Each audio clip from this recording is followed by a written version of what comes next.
Y pues hoy vamos a ver, la semana pasada estuvimos viendo la teoría o la doctrina, no la teoría, la doctrina de la pretribulación. ¿Y qué dice esta doctrina de la pretribulación? Que la iglesia será raptada antes de la tribulación, de los 7 años y medio, de los 7 años, perdón. Entonces la iglesia no pasaría ni por la tribulación ni por la gran tribulación. Hoy vamos a ver las otras tres posturas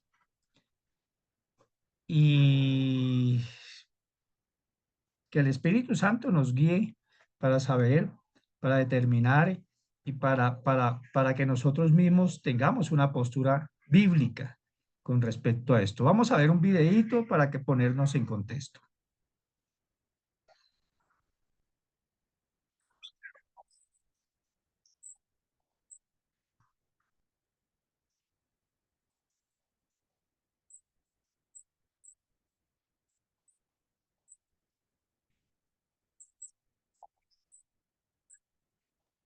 No tiene audio, pastor, o es sin audio. Ya un momento miramos.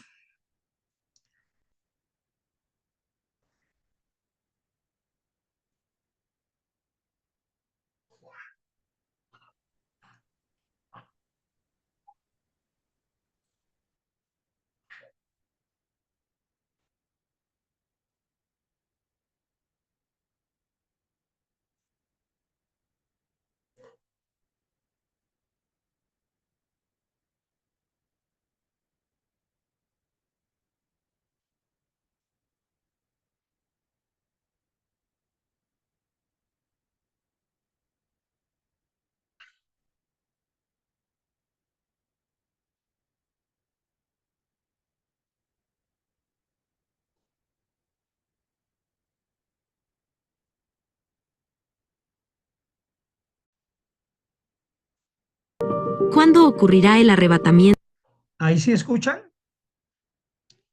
en relación con la tribulación? El momento del arrebatamiento en relación con la tribulación es uno de los puntos más controversiales en la Iglesia hoy en día.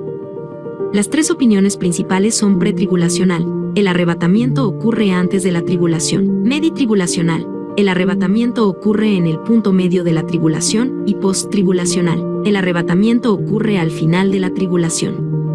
Una cuarta opinión, comúnmente conocida como la preira, es una pequeña variación de la posición meditribulacional. Primero, es importante reconocer el propósito de la tribulación. De acuerdo con Daniel 9:27, hay un septenio, 7 años, que aún está por venir. La profecía completa de Daniel de las 70 semanas habla de la nación de Israel. Es un periodo en el cual Dios enfoca su atención especial sobre Israel. La semana 70, la tribulación, debe también ser un tiempo cuando Dios trata específicamente con Israel. Mientras esto no necesariamente indica que la Iglesia no pueda estar también presente, nos lleva a la pregunta del por qué la Iglesia necesitaría estar en la tierra durante ese tiempo.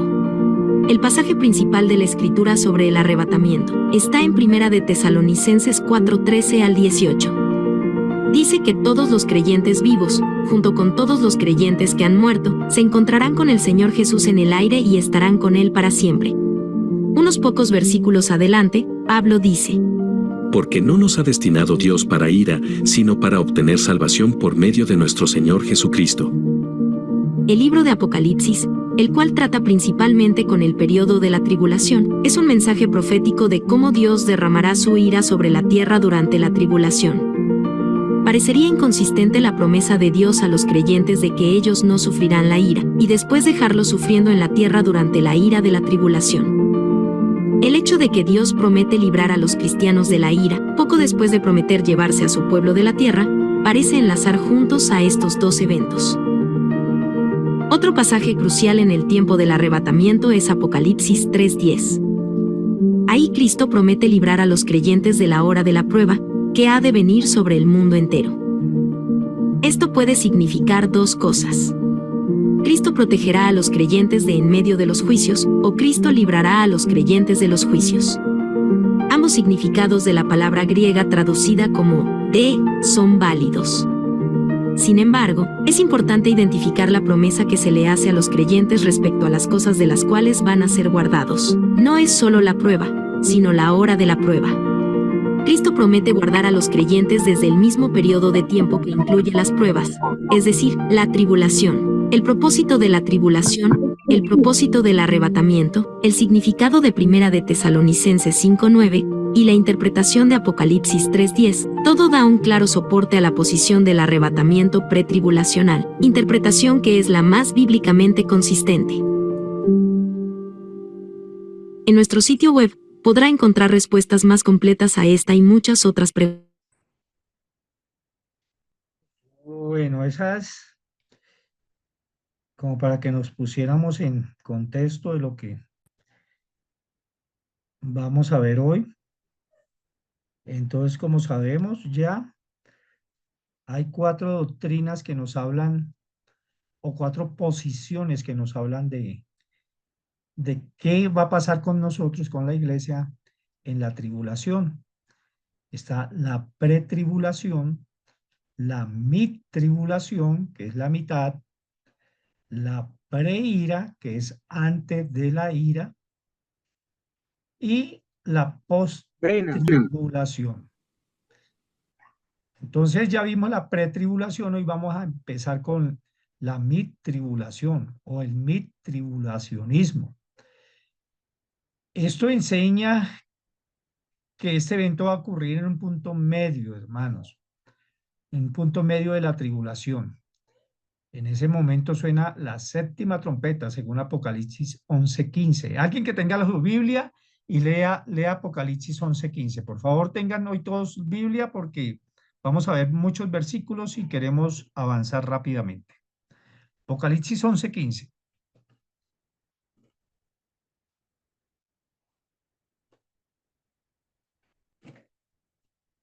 Amén. Siga, hija.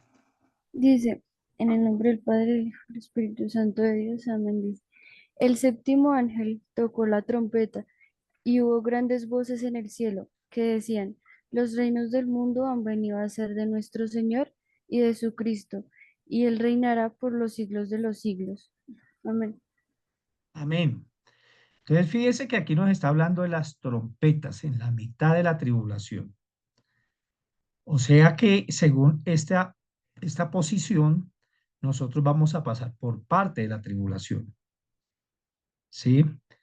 La iglesia se reunirá con Cristo en el aire y después se derramarán los juicios de las copas sobre la tierra. Apocalipsis 15:16. Alguien que la lea, por favor. Ya esto es ira. Cuando hablamos de las copas, es el derramamiento de la ira de Dios. Alguien que lo lea, por favor. Apocalipsis, ¿qué pasa? 15:16. 16. Está hasta el 8, pastor. Ah, Apocalipsis capítulo 15. No, ese no lo leemos porque son el 15 y el 16. Los dos capítulos completos hablan de las copas, del juicio de las copas. Y esto ya es juicio. Juicio, plenamente juicio. Entonces, nosotros, según esta posición, vamos a pasar por las trompetas, sellos y trompetas, pero por las copas no vamos a pasar. Es una posición, yo diría que podría ser posible, porque como veíamos en el video, el día de la prueba, en el griego, da a entender que puede ser que el Señor nos libre durante la prueba o que no pasemos por esa prueba, por ese día de la prueba o hora de la prueba. En un día conocido como la Gran Tribulación, en otras palabras, el rapto y la segunda venida de Cristo para establecer su reino, están separadas por un periodo de 3 años y medio. De acuerdo con este punto de vista, la iglesia pasa por la primera mitad de la tribulación, pero se libra de lo peor de la tribulación en los últimos 3 años y medio. Algo muy parecido al midtribulacionismo es la creencia en un rapto previo a la ira. Esta es una pequeña variación. ¿Qué quiere decir esto? Que la midtribulación y la preira son casi iguales, con algunas diferencias que les vamos a ver más adelante, pero están posicionados casi en el mismo tiempo. Es decir, la creencia de que la iglesia es arrebatada al cielo antes de que llegue el gran día de la ira. Apocalipsis 6:17. Alguien que lo lea, Apocalipsis 6:17, por favor. Amén, pastor. Silencio. Dice, porque el gran día de su ira ha llegado. ¿Y quién podrá sostenerse en pie? El gran día de la ira. Ahí, ese momento, Apocalipsis 6:17, es cuando el Señor va a derramar su ira completa para juicio. Entonces, esta posición mid-tribulacionista alega que nosotros no vamos a estar en Apocalipsis 6:17. Nosotros ya estaremos con el Señor en los aires, según esta doctrina. Para respaldar su punto de vista, los mid-tribulacionistas señalan la cronología que se da en Segunda de Tesalonicenses, capítulo 2, versículo del 1 al 3. ¿Alguien que lo lea, por favor? Ahí hay una cronología que es el soporte bíblico de los mid-tribulacionistas para decir lo que dicen. Entonces, ¿qué dice este texto? Segunda de Tesalonicenses 2, 1 al 3. Amén. Lleva como título el líder maligno. Hermanos, queremos hablarles sobre la venida de nuestro Señor Jesucristo y el momento en que nos encontraremos con Él. Les pedimos que no se preocupen ni se inquieten fácilmente ni tengan miedo si oyen decir como si fuera una profecía o un mensaje que el Señor ya regresó. Tampoco hagan caso si se lo escriben en una carta diciendo falsamente que es de parte nuestra. No permitan que nadie los engañe de ninguna manera.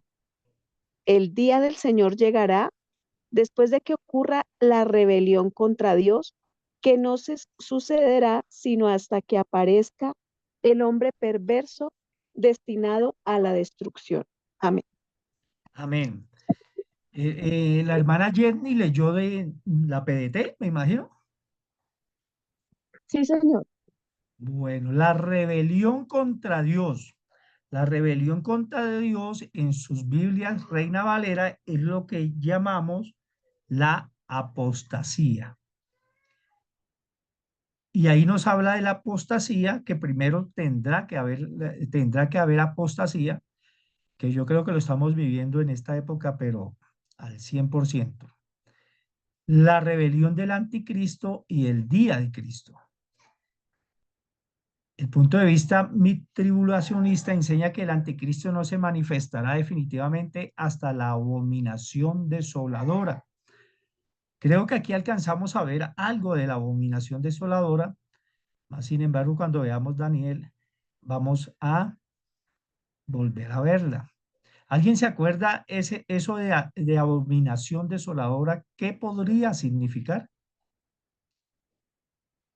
¿O históricamente cómo lo tomaron?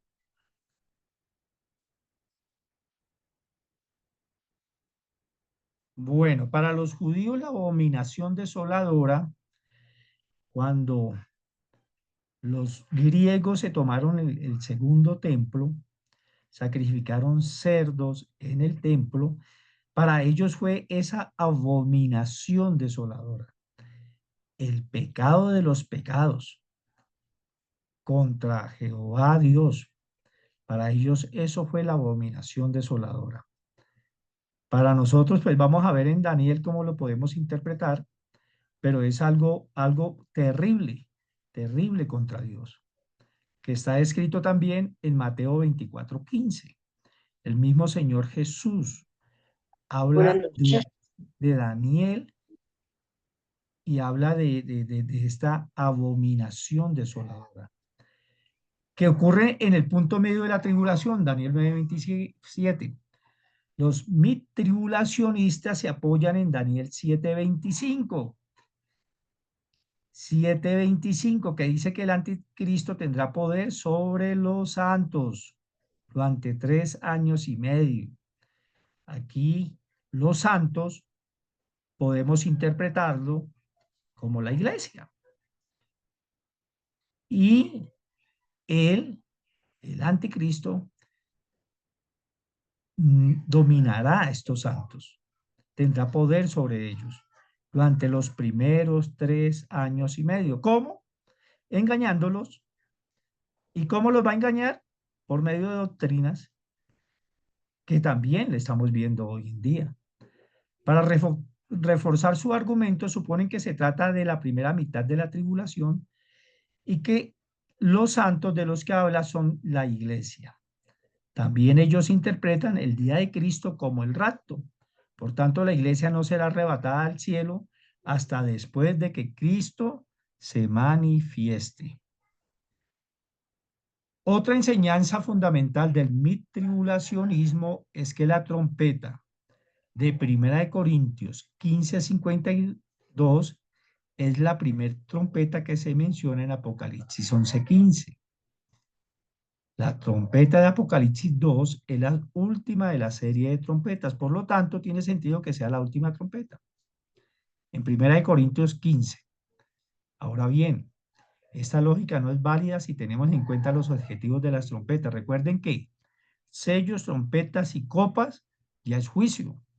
Sellos con trompetas y copas ya es juicio. La trompeta que suena en el rapto es el toque de la trompeta de Dios, 1 Tesalonicenses 4:16. Pero la de Apocalipsis 2 es un presagio de juicio. Una trompeta es un llamado de gracia a los escogidos de Dios.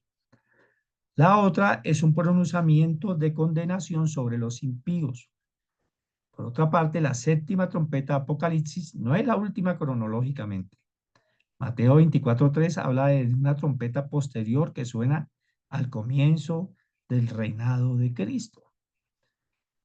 Y esas trompetas nosotros a veces, hermanos, en escatología las tomamos como trompetas literales.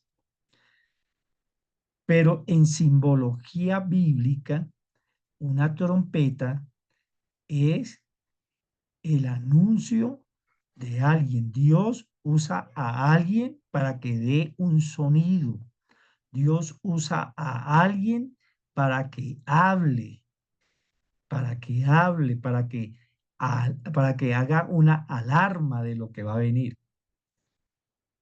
Porque es imposible que cuando suenen las trompetas, nosotros todos en el mundo escuchemos trompetas.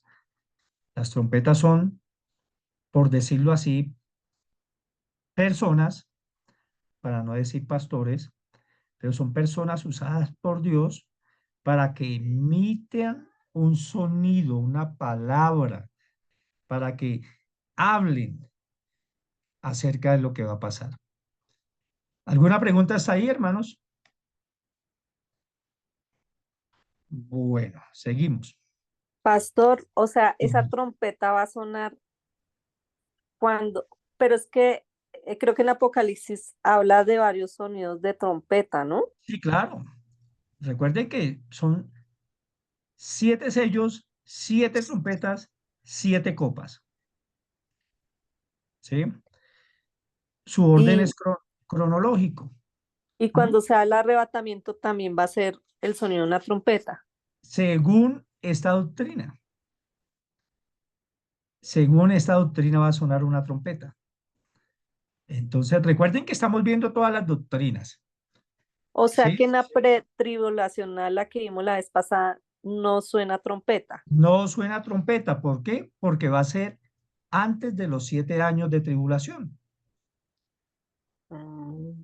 Entonces, no vamos a escuchar nada. Es que según la pretribulacionismo, nosotros no vamos a pasar por ninguna parte de la tribulación, ni los 3 primeros años y medio, ni la gran tribulación, que son los 3 años y medio posteriores, donde ya nos hablan del juicio, de la ira de Dios. ¿Sí? Bueno. Primera de Tesalonicenses 5:9 dice que la iglesia no ha sido puesta para ira. Y de hecho, yo estoy seguro de eso, que la iglesia no está puesta para ira. sino para alcanzar salvación. Ahora bien, ¿cuál iglesia? La iglesia es la reunión de los que están en pacto con Dios, pero para estar en pacto con Dios tenemos que obedecer sus mandatos, porque creyentes o iglesia, o que se hagan llamar iglesia, hay millones, pero que sean iglesia, pocos, pocos. Muchos son los llamados, pocos son los escogidos. Esto parecería indicar que los creyentes no experimentarán la tribulación. Sin embargo, el tribulacionismo interpreta que la ira solo se refiere a la segunda mitad de la tribulación, específicamente a los juicios de las copas. Para ellos, los sellos y trompetas no hacen parte de la ira de Dios. Recuerde que los sellos y las trompetas son juicio también. Pero para ellos, para los tribulacionistas, las copas, y esto es razonable, tienen toda la razón, las copas es el mayor furor de la ira de Dios en su juicio, en Apocalipsis.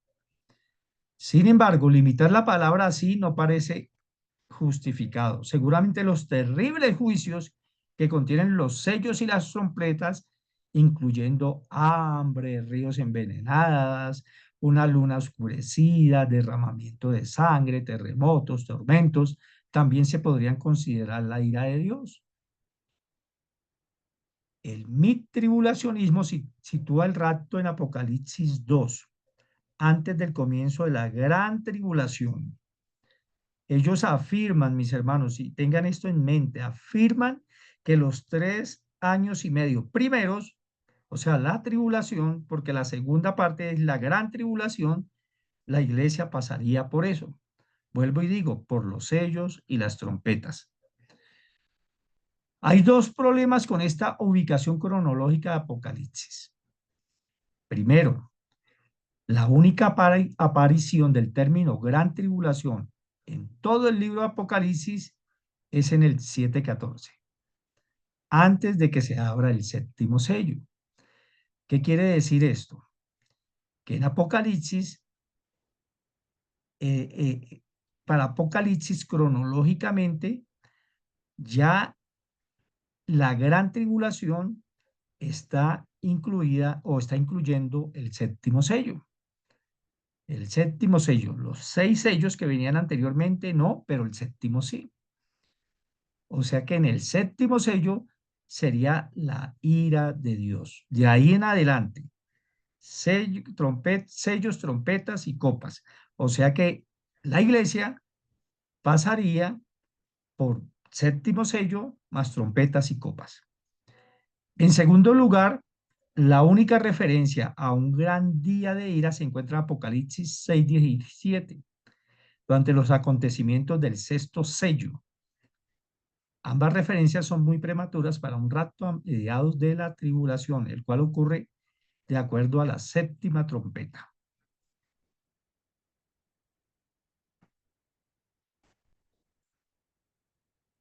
Creo que se me trabó esto. Listo. Y una última deficiencia del punto de vista tribulacionista las comparten las otras dos teorías, es decir, la Biblia no da una cronología explícita de los acontecimientos futuros. Las escrituras nos enseñan expresamente un punto de vista sobre otro y por eso tenemos diversidad de opiniones sobre el fin de los tiempos y cierta variedad sobre cómo deben armonizarse las profecías afines. Entonces ya tenemos dos teorías, la pretribulación, que dice que la iglesia no va a pasar por la tribulación, ni por la tribulación, ni por la gran tribulación. La tribulación, que posiciona a la iglesia en la mitad de los 7 años, o sea, empezando los 3 años y medio últimos, que llamamos la gran tribulación. Y allí empezaría con los juicios. Amén. ¿Alguna pregunta de estas dos doctrinas, mis hermanos?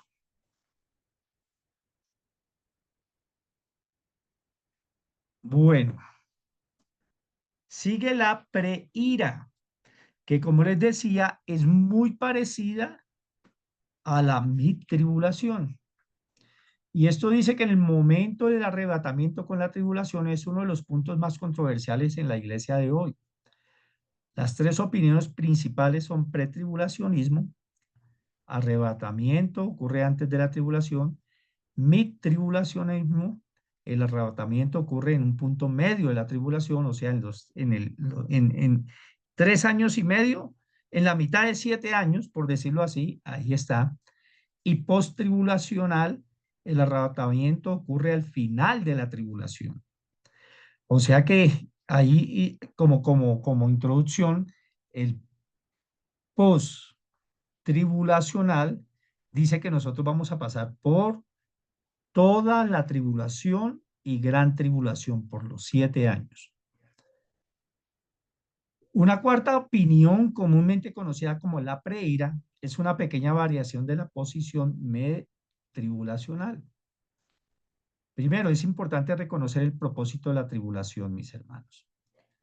De acuerdo con Daniel 9:27, hay 7 años que aún están por venir. La profecía completa de Daniel de las 70 semanas, que ustedes ya la estudiaron, que es Daniel 9:20 al 27, habla solamente de la nación de Israel y la ciudad de Jerusalén. Acuérdense que Daniel dice que esta profecía es explícitamente, particularmente para Israel y Jerusalén. Es un periodo de tiempo en el cual Dios enfoca su atención especial sobre Israel. La semana 70, la tribulación, debe también ser un tiempo cuando Dios trata específicamente con Israel. Mientras esto no necesariamente indica que la iglesia no pueda estar presente, nos lleva a la pregunta de por qué la iglesia necesitaría estar en la tierra durante ese tiempo. El pasaje principal de la escritura sobre el arrebatamiento está en Primera de Tesalonicenses, capítulo 4, versículos del 13 al 18, desde el 12 diría yo. Y dice que todos los creyentes vivos, juntos con todos los creyentes que han muerto, se encontrarán con el Señor Jesús en el aire y estarán con Él para siempre. El arrebatamiento es Dios llevándose a su pueblo de la tierra. Unos pocos versículos adelante, en Primera de Tesalonicenses 5:9, Pablo dice, porque no nos ha puesto Dios para ira, sino para alcanzar salvación por medio de nuestro Señor Jesucristo. Y aquí Pablo nos prueba que el Señor no nos va a hacer pasar por ira, por su juicio. De hecho, si nosotros somos iglesia, somos apartados por Él. El libro Apocalipsis, el cual trata principalmente con el periodo del tiempo de la tribulación, es un mensaje profético de cómo Dios derramará su ira sobre la tierra durante la tribulación.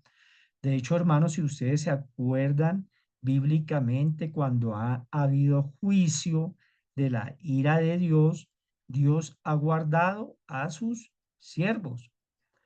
Acordémonos de Noé, acordémonos de Lot, los cuales fueron guardados y no les pasó nada.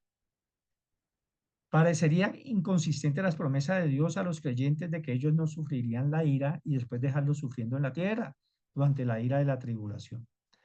El hecho de que Dios promete liberar a los cristianos de la ira, poco después de prometer llevarse a su pueblo de la tierra, parece enlazar juntos a estos dos eventos. Una cosa es segura, mis hermanos, yo no sé si ustedes están seguros, pero yo sí. Y es que nosotros no vamos a pasar por la ira. Dios hará algo. Si el Señor nos deja pasar o nos deja en el tiempo de la gran tribulación, estén seguros que el Señor hará algo para que nosotros seamos protegidos, Él nos protegerá. Entonces, esto es un mensaje de esperanza, esto es un mensaje de amor de Él hacia nosotros. El Señor nunca va a pasar, o nunca va a pasar a sus hijos por su ira, por su juicio. pues juicios sí vamos a tener, pero un juicio que se llama el Tribunal de Cristo, donde vamos a recibir coronas. De hecho, él mismo dice allí en Mateo, oiga, ¿y qué padre si su hijo le pide un pan, le da una piedra, o si su hijo le pide un pez, le da una serpiente? Si no hacen ustedes eso, que son humanos, ¿cómo no voy a hacerlo yo? Yo doy mejores dádivas, dice el Señor. Entonces estemos seguros que no vamos a pasar por eso. Otro pasaje crucial en el tiempo del arrebatamiento es Apocalipsis 3:10. Alguien que me lea Apocalipsis 3:10, por favor.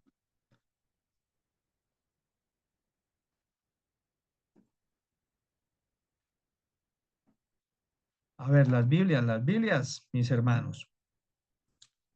Amén, pastor. Dice, por cuanto, por cuanto has guardado la palabra de mi paciencia, yo también te guardaré de la hora de la prueba que ha de venir sobre el mundo entero, para probar a los que moran sobre la tierra. Amén. Entonces, fíjese que el Señor nos promete librarnos de la hora de la prueba. Y como todos sabemos, Él no miente. Y eso puede significar dos cosas. Primero, Cristo protegerá a los creyentes de en medio de los juicios. O sea, ¿qué quiere decir esto? Que podemos pasar por los sellos, trompetas y copas y seremos librados por el Señor. O la segunda opción es que Cristo librará a los creyentes de los juicios. Y entonces seremos arrebatados y no pasaremos por ningún juicio. Aunque mis hermanos, si ustedes se posicionan en el tiempo actual, yo diría que ya estamos en una tribulación. Es mi posición personal. Ambos significados de la palabra griega traduce como de son válidos. Sin embargo, es importante identificar la promesa que se le hace a los creyentes respecto a las cosas de las cuales van a ser guardados. No es solamente la prueba, sino la hora de la prueba. Y es diferente, mis hermanos. Una cosa es la prueba, que son 7 años, y otra cosa es la hora de la prueba, juicio final. Cristo promete guardar a los creyentes desde el mismo periodo de tiempo que incluye las pruebas, es decir, la tribulación, lo que decía anteriormente. El propósito de la tribulación, el propósito del arrebatamiento, el significado de Tesalonicenses 5:9 y la interpretación de Apocalipsis 3:10, todo da un claro soporte de la posición del arrebatamiento pretribulacional, interpretación que es la más bíblicamente consistente. Esto ya lo estudiamos, ustedes ya saben todas las posiciones, la pretribulación, los 7 años, en la mitad la midtribulación, ahí está también la preira, y después de toda la tribulación de los 7 años, la posttribulación, la segunda venida de nuestro Señor y el gobierno milenial. Ahora la posttribulación. Entonces ya hemos visto pretribulación, midtribulación, preira. Y ahora vamos con la posttribulación. ¿Qué quiere decir esto? Cuando consideramos cualquier tema relacionado con la escatología, ¿qué es la escatología? El estudio del fin de los tiempos.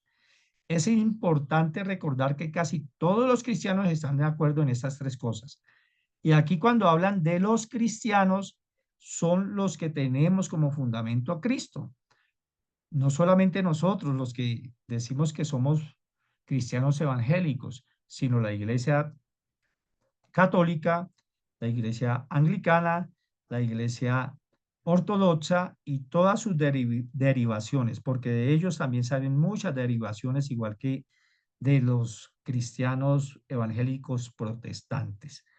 Todos estamos de acuerdo, ojo, que viene un tiempo de gran tribulación como nunca antes se ha visto en el mundo, que después de la tribulación Cristo regresará para establecer su reino en la tierra. Habrá un rapto, un arrebatamiento. Todos estamos de acuerdo en eso, mis hermanos, todos. Si usted le pregunta a un ortodoxo si cree en el arrebatamiento, él le va a decir que sí. Si usted le pregunta a un anglicano, le va a decir que sí. Si usted le pregunta a un presbítero, también le va a decir que sí. Si le pregunta a un católico, le va a decir que sí. Habrá un rapto, un arrebatamiento de la mortalidad a la inmortalidad, que aquí es lo que nos dice Pablo, perdón, y nos habla de la glorificación. Nuestros cuerpos serán cambiados. Tal como describe en Juan 14, 1 al 3. Leamos Juan 14, 1 al 3, por favor.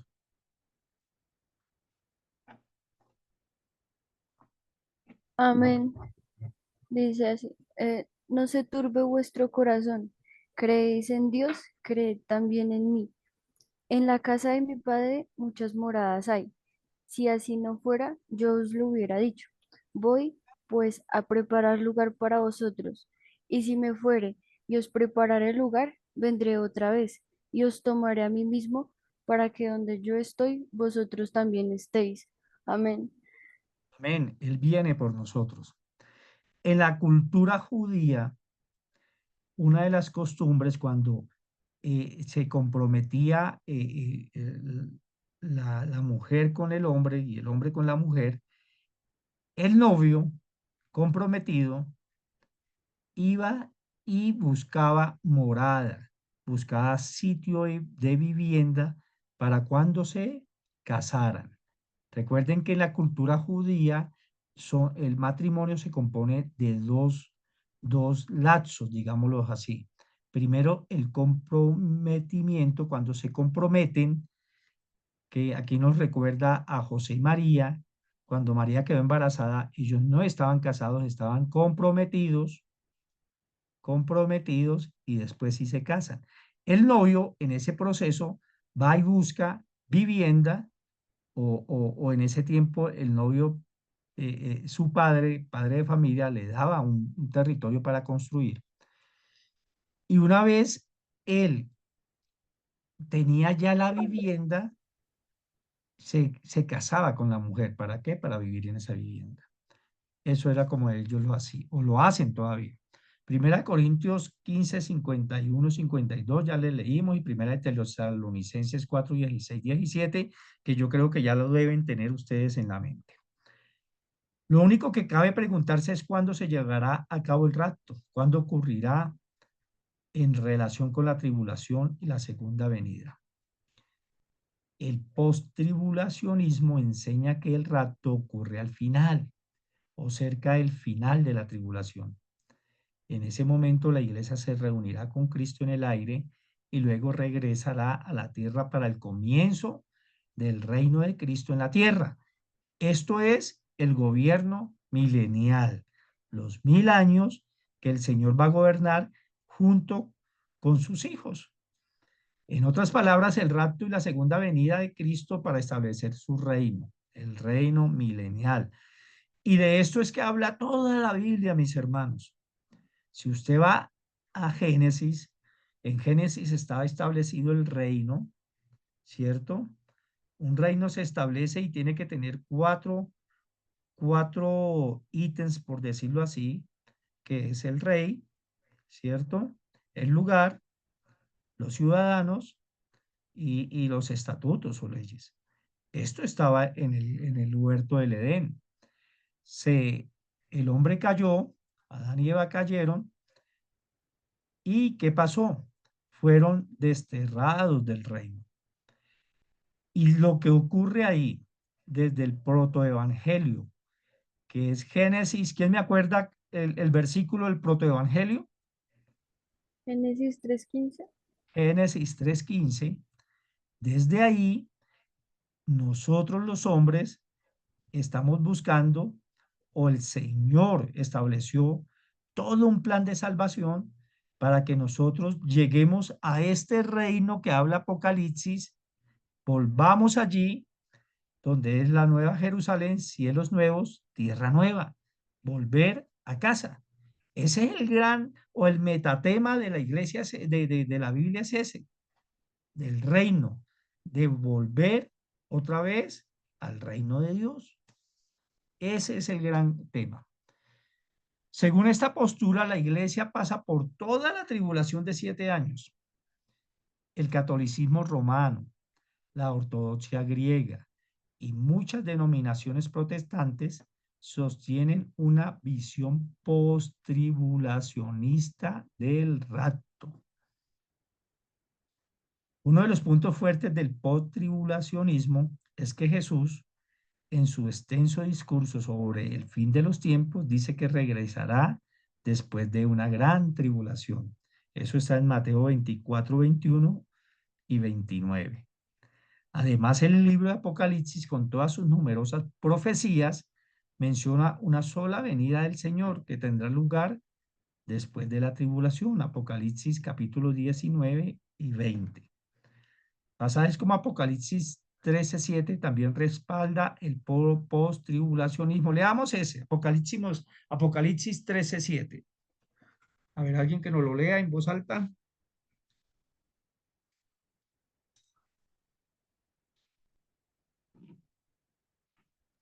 Amén, pastor.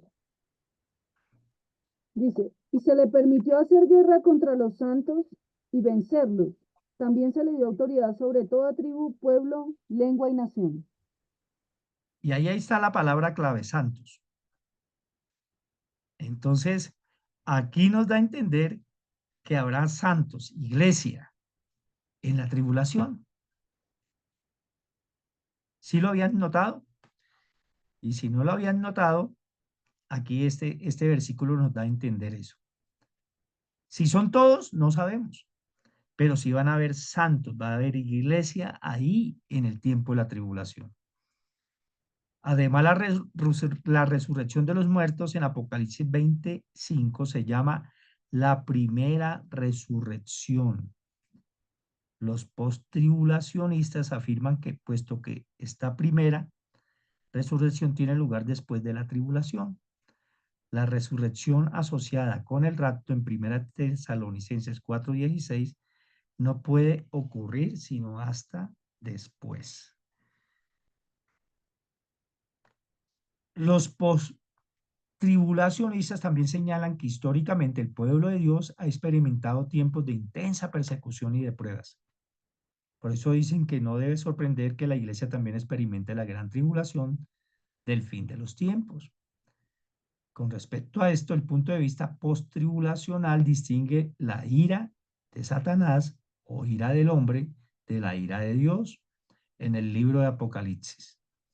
La ira de Satanás se dirige contra los santos, contra la iglesia, mis hermanos. Y Dios la permite como una manera de purificar a sus fieles. Por otro lado, la ira de Dios se derrama sobre el anticristo y su reino impío, y Dios protege a su pueblo de ese castigo. Una debilidad del post-tribulacionismo es la clara enseñanza de las Escrituras de que aquellos que están en Cristo no están bajo condenación y nunca experimentarán la ira de Dios. Esto está en Romanos 8:1. Y entonces, toda esta doctrina contradice a Romanos 8:1. Mientras que algunos juicios durante la tribulación se dirigen específicamente a los no salvos, muchos otros juicios, como los terremotos, las estrellas fugaces y las hambrunas, afectarán a los salvos y a los no salvos por igual. Por tanto, si los creyentes pasan por la tribulación, experimentarán la ira de Dios, contradiciendo Romanos 8:1. ¿Qué quiere decir esto? Que entonces, según esta doctrina, Dios tratará igual a los salvos y a los no salvos. Además, esta doctrina nos da a entender de que entonces el juicio viene siendo para todos y no para el pueblo, y no solamente para el pueblo de Israel y Jerusalén que nos dice Daniel. Entonces, esas son las posiciones que tenemos.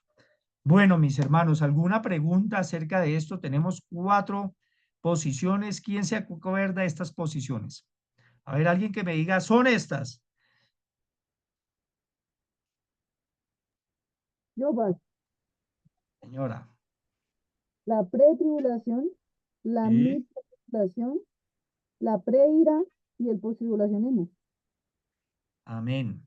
Bueno, alguien que me diga de qué se trata la pretribulación. Así, sencillo. Se trata de esto, ya. Pretribulación, ¿qué significa?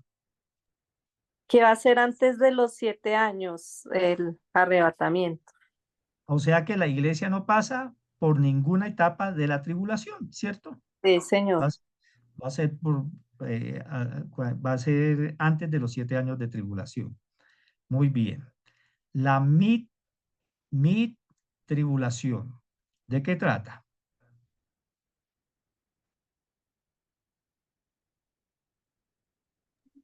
Seremos arrebatados en los 3 primeros años y medio pasados, o sea, la mitad de los 7 años. Nosotros seremos arrebatados antes de la ira, de la peor ira, pues, que el Señor desatará sobre la tierra. Antes de la ira, muy bien.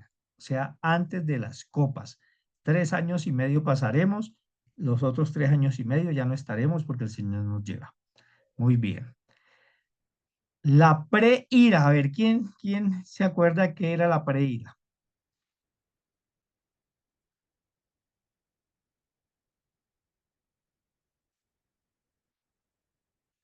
La preira,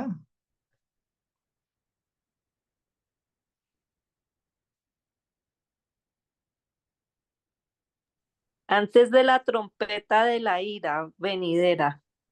antes de la trompeta, ¿sí?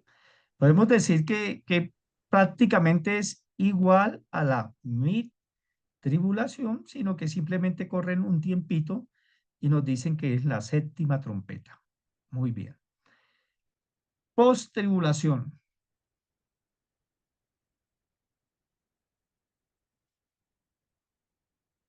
A ver, ¿qué significa la post-tribulación?